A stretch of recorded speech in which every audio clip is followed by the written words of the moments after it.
علم القرآن خلق الإنسان علمه البيان الشمس والقمر بحسبان والنجم والشجر يسجدان والسماء رفعها ووضع الميزان ألا تطغوا في الميزان وأقيموا الوزن بالقسط ولا تخسروا الميزان والأرض وضعها للأنام فيها فاكهة والنخل ذات الأكمام والحب ذو الأصف والريحان فبأي آلاء ربكما تكذبان خلق الإنسان من صلصال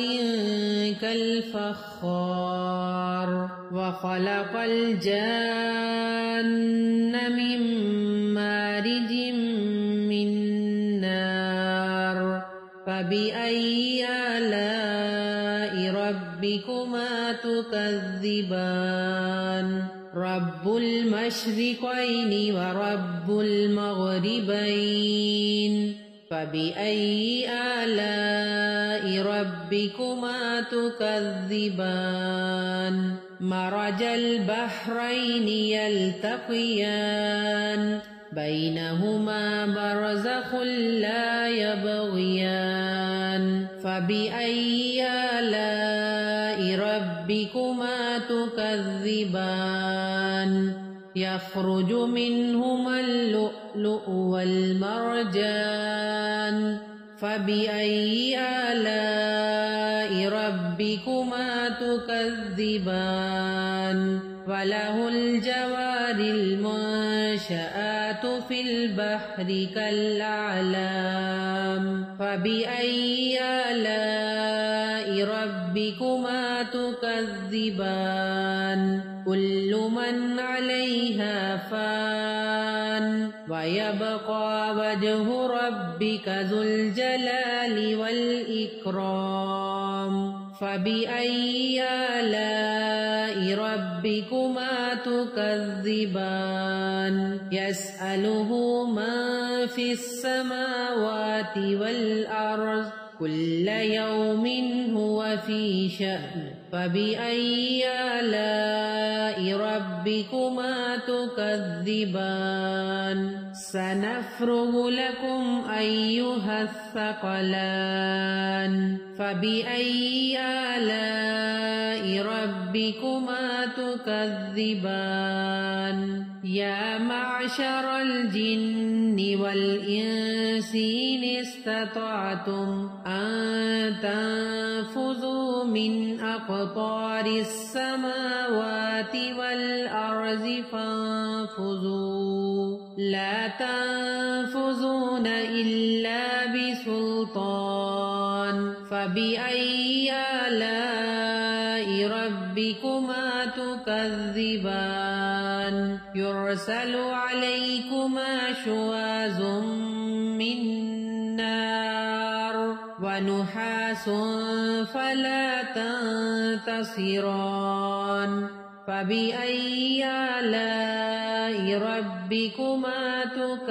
تكذبان فإذا انشقت السماء فكانت وردة كالدهان فبأي آلاء ربكما تكذبان فيومئذ لا يسأل عن ذنبه إنس ولا جان فبأي آلاء ربكما تكذبان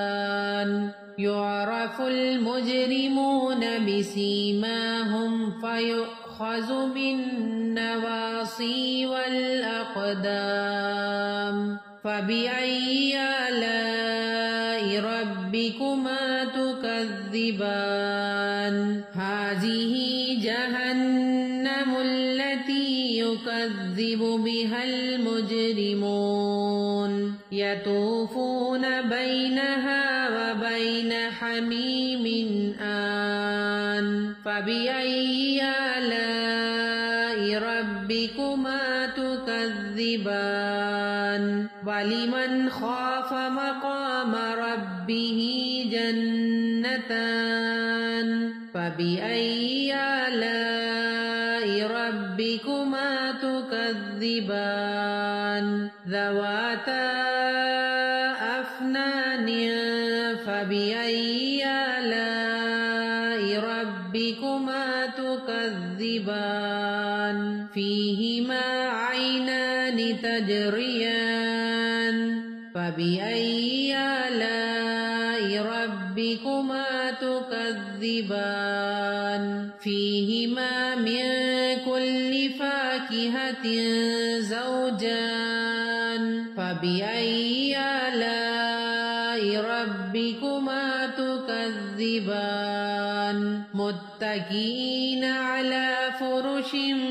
بطائنها من استبرق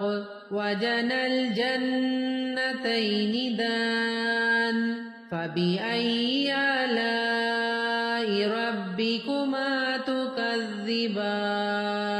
فيهن قاصرات الطرف لم يطمثهن إنس قبلهم ولا جان فبأي آلاء ربكما تكذبان كأنهن الياقوت والمرجان فبأي آلاء ربكما تكذبان هل جزاء الإحسان إلا الإحسان فبأي آلاء ربكما تكذبان ومن دونهما جنتان فبأي آلاء ربكما تكذبان مدهامتان فبأي آلاء ربكما تكذبان فيهما عينان نضاختان فبأي آلاء ربكما تكذبان فيهما فاكهة ونخل ورمان فبأي آلاء ربكما تكذبان فيهن خيرات حسان فبأي آلاء ربكما تكذبان حور مقصورات في الخيام فبأي آلاء ربكما تكذبان لم يطمثهن إنس قبلهم ولا جان فبأي آلاء ربكما تكذبان متكئين على رفرف خضر وعبقري حسان فبأي آلاء ربكما تكذبان تبارك اسم ربك ذي الجلال والإكرام أعوذ بالله من الشيطان الرجيم بسم الله الرحمن الرحيم ياسين والقرآن الحكيم إنك لمن المرسلين على صراط مستقيم تنزيل العزيز الرحيم لتنذر قوما ما أنذر آباؤهم فهم غافلون لقد حق القول على أكثرهم فهم لا يؤمنون إنا جعلنا في أعناقهم أغلالا فهي إلى الأذقان فهم مقمحون وجعلنا من بين أيديهم سدا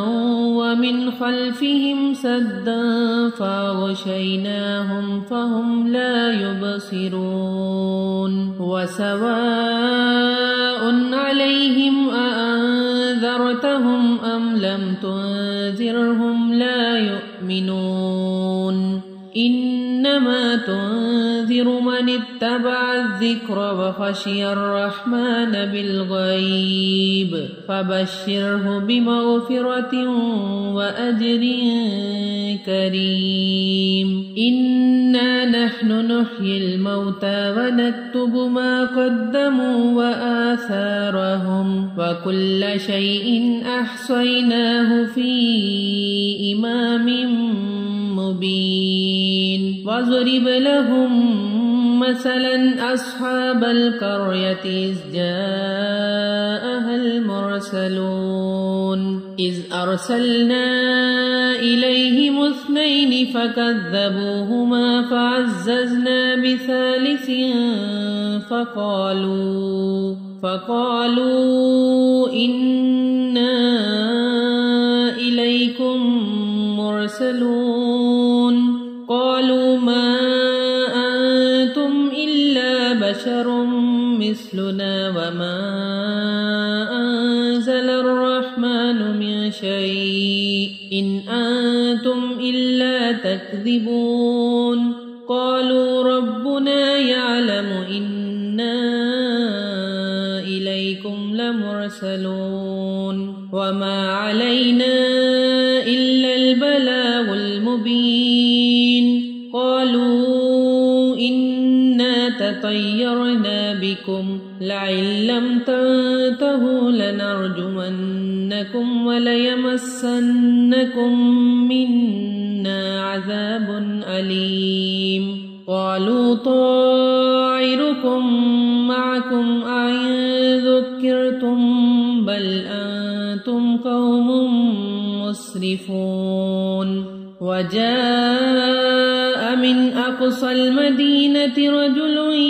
يسعى قال يا قوم اتبعوا المرسلين اتبعوا من لا يسألكم أجرا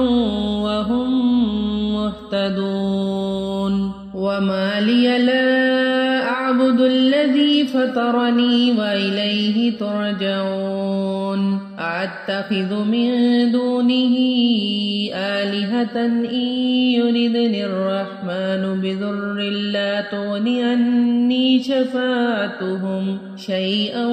ولا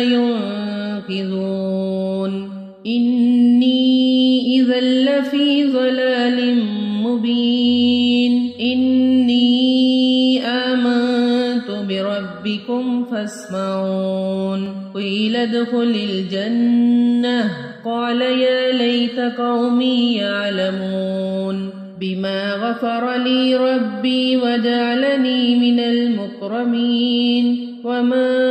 أنزلنا على قومه من بعده من جند من السماء وما كنا منزلين إن كانت إلا صيحة واحدة فإذا هم خامدون يا حسرة على العباد ما يأتيهم من رسول إلا كانوا به يستهزئون ألم يروا كم أهلكنا قبلهم من القرون أنهم إليهم لا يرجعون وإن كل لما جميع لدينا محضرون وآية لهم الأرض الميتة أحييناها وأخرجنا منها حبا فمنه يأكلون وجعلنا فيها جنات من نخيل وعناب وفجرنا فيها من العيون ليأكلوا من ثمره وما عملته أيديهم أفلا يشكرون سبحان الذي خلق الأزواج كلها مما تنبت الأرض ومن أنفسهم ومما لا يعلمون وآية لهم الليل نسلخ منه النهار فإذا هم مظلمون والشمس تجري لمستقر لها ذلك تقدير العزيز العليم والقمر قدرناه منازل حتى عاد كالعرجون القديم لا الشمس ينبغي لها أن تدرك القمر ولا الليل سابق النهار وكل في فلك يسبحون وآية لهم أنا حملنا ذريتهم في الفلك المشحون وخلقنا لهم من مثله ما يركبون وإن نشأ نغرقهم فلا صريخ لهم ولا هم ينقذون إلا رحمة منا ومتاعا إلى حين وإذا قيل لهم اتقوا ما بين أيديكم وما خلفكم لعلكم ترحمون وما تأتيهم من آية من آيات ربهم إلا كانوا عنها معرضين وإذا قيل لهم أنفقوا مما رزقكم الله قال الذين كفروا للذين آمنوا أنطعم من لو يشاء الله أطعمه إن أنتم إلا في ضلال مبين ويقولون متى هذا الوعد إن كنتم صادقين ما ينظرون إلا صيحة واحدة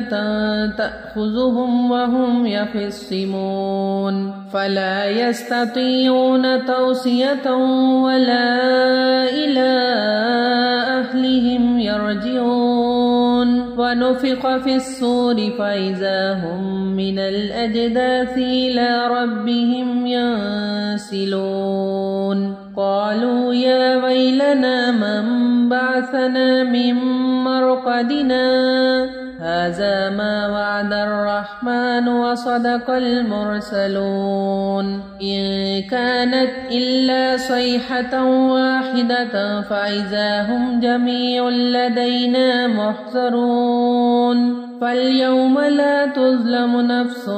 شيئا ولا تجزون إلا ما كنتم تعملون إن أصحاب الجنة اليوم في شغل فاكهون هم وأزواجهم في ظلال على الأرائك متكئون لهم فيها فاكهة ولهم ما يدعون سلام قولا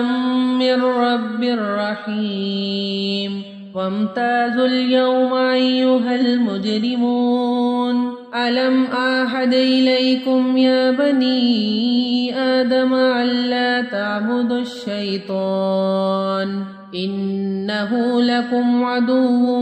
مبين وأن اعبدوني هذا صراط مستقيم ولقد أضل منكم جبلا كثيرا أفلم تكونوا تعقلون هذه جهنم التي كنتم توعدون اصلوها اليوم بما كنتم تكفرون اليوم نختم على أفواههم وتكلمنا أيديهم وتشهد أرجلهم بما كانوا يكسبون ولو نشاء لطمسنا على أعينهم فاستبقوا الصراط فأنى يبصرون ولو نشاء لمسخناهم على مكانتهم فما استطاعوا مضيا ولا يرجعون ومن نعمره ننكسه في الخلق أفلا يعقلون وما علمناه الشعر وما ينبغي له إن هو إلا ذكر وقرآن مبين لينذر من كان حيا ويحق القول على الكافرين أولم يروا أنا خلقنا لهم مما عملت أيدينا أنعاما فهم لها مالكون وذللناها لهم فمنها ركوبهم ومنها يأكلون ولهم فيها منافع ومشارب أفلا يشكرون واتخذوا من دون الله آلهة لعلهم ينصرون لا يستطيعون نصرهم وهم لهم جند محضرون فلا يحزنك قولهم إنا نعلم ما يسرون وما يعلنون أولم ير الإنسان أنا خلقناه من نطفة فإذا هو خصيم مبين وضرب لنا مثلا ونسي خلقه قال من يحيي العظام وهي رميم قل يحييها الذي أنشأها أول مرة وهو بكل خلق عليم الذي جعل لكم من الشجر الأخضر نارا فإذا أنتم منه توقدون أوليس الذي خلق السماوات والأرض بقادر على أن يخلق مثلهم بلى وهو الخلاق العليم إنما أمره إذا أراد شيئا أن يقول له كن فيكون فسبحان الذي بيده ملكوت كل شيء وإليه ترجعون صدق الله العظيم.